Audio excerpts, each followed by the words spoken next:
Hi, this is Mark Schuyler, and we're going to look at some problems with ratios. So let me write that up here on the whiteboard. And let's start off with a ratio you might hear, the ratio of 2 to 3. We use a colon in between the ratios, 2 to 3. And a real easy way to start is by mentioning that ratios can be written in mathematics in three different ways. You can use the colon, or you can write the ratio, same ratio, but you can write it as a fraction. We're going to come back and talk about that. That's actually a problem, potentially. And you can use the English preposition to, to, between 2 to 3. So there they are, three different ways to write ratios. I mentioned, though, that this one, let me circle it in red, this one can be a problem. Here's why. A fraction, as you know, is supposed to be the part over the whole, right? The numerator is the part, the denominator is the whole. So if you ate 2/3 of the pizza, you pig, that meant you had more than half the pizza all to yourself. You had 66.66% of it. You had 2/3 of the pizza. But with a ratio, it may look like a fraction, but it's not. It isn't two parts out of a three whole. Instead, it's two parts, and the bottom, the denominator, instead of being the whole, is three parts. 2 parts to 3 parts for a grand total of 5 parts. Maybe the best way to explain this is if you had a simple ratio of, say, 2 girls for every 3 boys. Let's say there's a certain college that has 2 girls for every 3 boys. That's the ratio, the known ratio at this college. Well, you could have a minimum number of 5 kids enrolled at that college, a total of 5 students. It would be a pretty small college, but you could have a total of 5.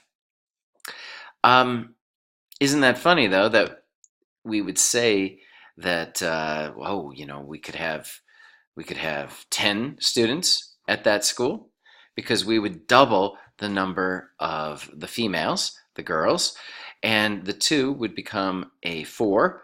But if we doubled the numerator, we'd also have to double the denominator, and we'd have 6 guys. Add them together again. We're going to do this a lot. We're going to add ratios together. You have a total now of not 5, but 10 students.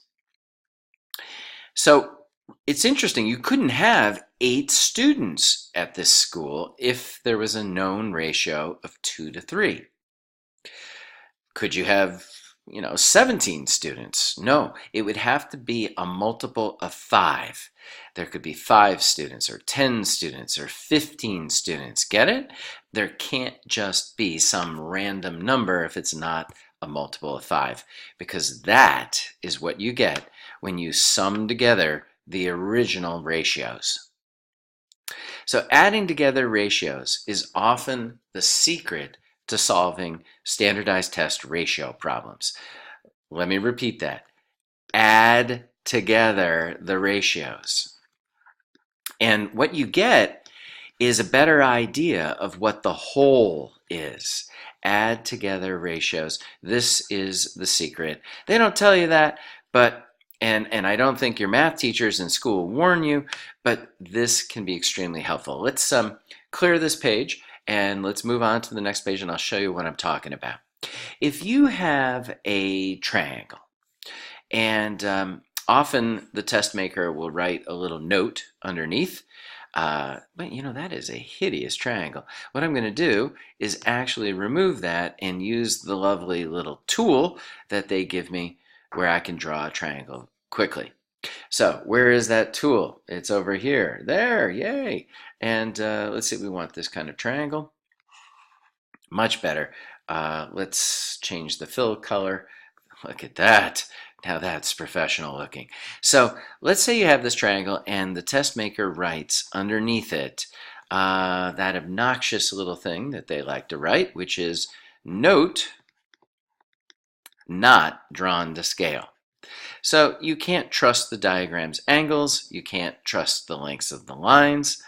It's not drawn to scale. Well, tell you what, let's say that the word problem is pretty much like this. I'll type it in. It says a certain triangle, and let me open up this dialog box here, and I'll make the font a lot larger for us. Okay, here we go. Now it'll stay that way the rest of the time. A certain triangle has interior angles in the ratio of 2 to 3 to 4. Okay? Then they might ask the follow-up question, by how many degrees does the largest angle exceed the measure of the smallest angle? All right, let's take a look at that. Well, I think most of my students know it would be a smart idea to go to the interior angles of this triangle. Let's do that now. And to put in the ratios. Yeah, 2 to 3 to 4. Now that's not 2 degrees, that's not 3 degrees, that's not 4 degrees. Of course it's not. There's 180 degrees total in the triangle. But these are the ratios of the interior angles, and it's really helpful to throw in an x after each one of these angles. We'll see why in a minute. One reason is it helps remind us that you're supposed to add together like terms. You're supposed to combine like terms. So if these are all x's, we ought to just naturally want to add them up. 2x added to 3x added to 4x, which is 9x. And if we set that equal to the total number of degrees in the triangle, it's pretty easy to solve for x. X is 20.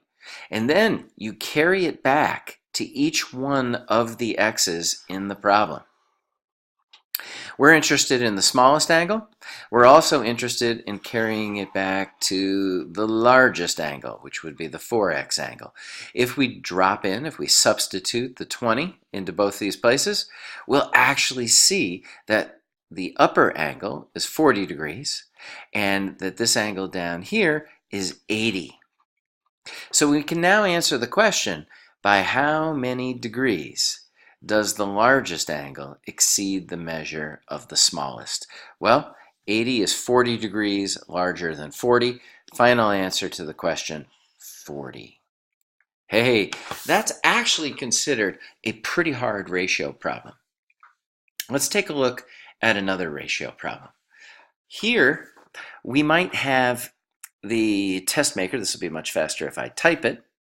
If they say something like this, if the ratio, let me expand the box here, if the ratio of A to B is 2 to 3, and the ratio of B to C is, let me continue to expand this box. Yep, there we go. The ratio of B to C is, let's come up with a good one, 3 to 4. Well, that would be pretty easy because the B's match, right? A to B is 2 to 3, and the ratio of B to C is 3 to 4. Wow, that would be easy because the B's are both 3.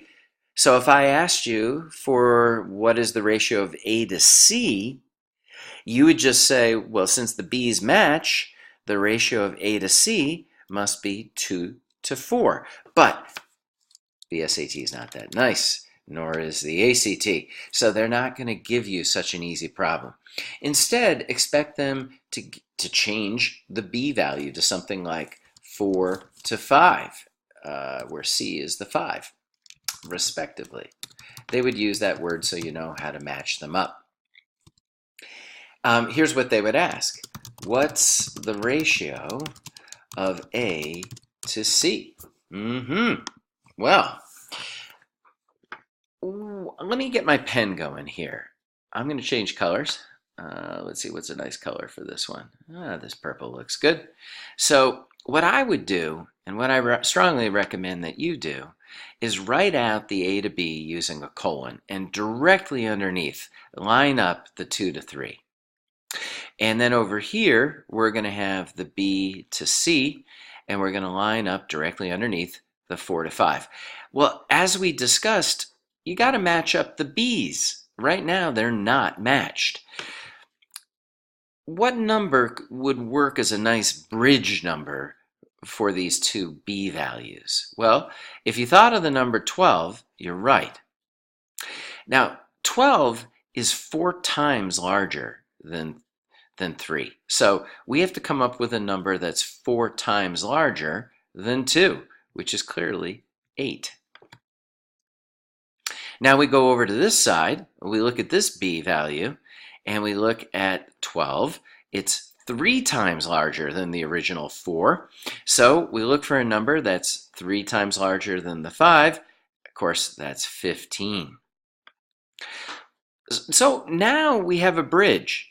Both the B values are the same. They're 12 and 12. So if they want to know what's the ratio of A to C, we can just, let me change colors, we can just take the trip. We can go from here to here, and we could say A to C is 8 to 15. Which could, of course, be written like this, or it could be written like this. No matter how you slice it, you have the answer. Take a quick look to see if it's reducible. You always want to reduce ratios to their lowest terms. Simplify them as much as possible, but there is no way to reduce 8 over 15. So that is considered a very hard question on the SAT and on the ACT. So if you have followed along on my geometry example, where we threw in an X after each of the ratios, and you also followed this tough example, you should be prepared for about 95% of all the ratio problems that they could ask on the college entrance exams. Hope you found that helpful, and I look forward to exploring another math concept down the road.